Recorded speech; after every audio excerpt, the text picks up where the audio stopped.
I'm here with Engelhardt, the leader and the editor of ToneDispatch.com, which may seem like a huge corporate operation, but in fact is practically a two-man team.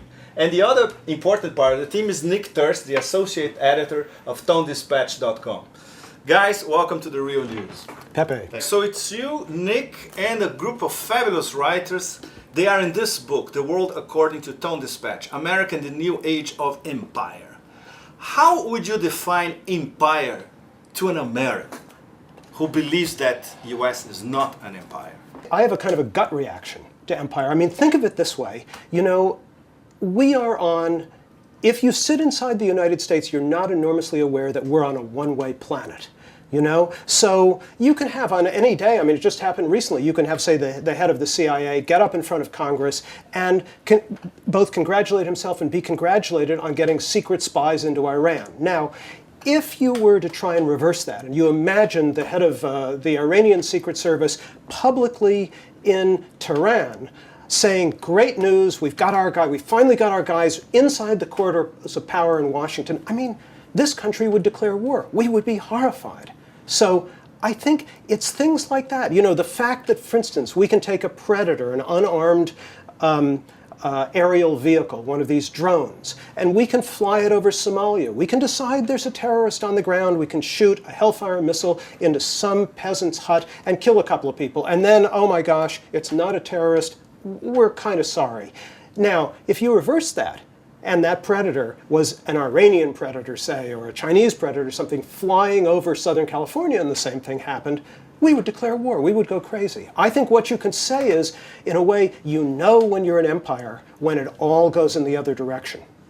That's the world that I think we're in. Could we say that the world according to Tone Dispatch and the work of you guys these past 5 years, it's telling a story of basically oil and weapons? Because you broke stories that the mainstream media refused to break, like the empire of bases, the Pentagonization of American life, transformation of the world in the planet of slums, a Mike Davis piece. Although we've dealt a lot with Bush administration policy, we've dealt with the way in which what the neocons, you know, just in a turn of phrase back in, say, 2002, used to call the arc of instability, which extends from North Africa to the Chinese border and is more or less the oil heartlands of the planet. We dealt with how they made it into a genuine arc of instability. So that's been a lot of Tone Dispatch, and in the process we focused a fair amount on the disastrous war in Iraq, and within Iraq a series of missing stories. You know, the missing stories which really are weapons oil bases. You know, that is the air war, the fact that even though air war is the American way of war, American reporters, remarkably enough, simply don't look up. It's not covered here, or largely not covered. The vast bases that we've been building in Iraq, multi-billions of dollars going into bases that reek of permanency, even if we don't call them permanent and are obviously, I like to call them Bush's ziggurats, that are meant to outlast this administration. They're millennial objects, even though they won't, obviously. We won't be there in anything like that length.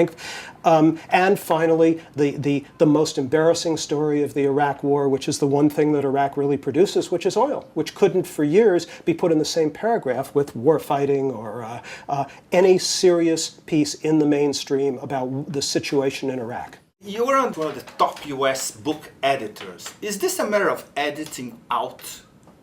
Yes. In terms of the behavior of the US corporate media? Yes, it's a kind of collective editing out. I like to call the mainstream, I usually say the mainstream media is a conspiracy, and what's fascinating about it is it's a conspiracy in which none of the conspirators know they're a part of it.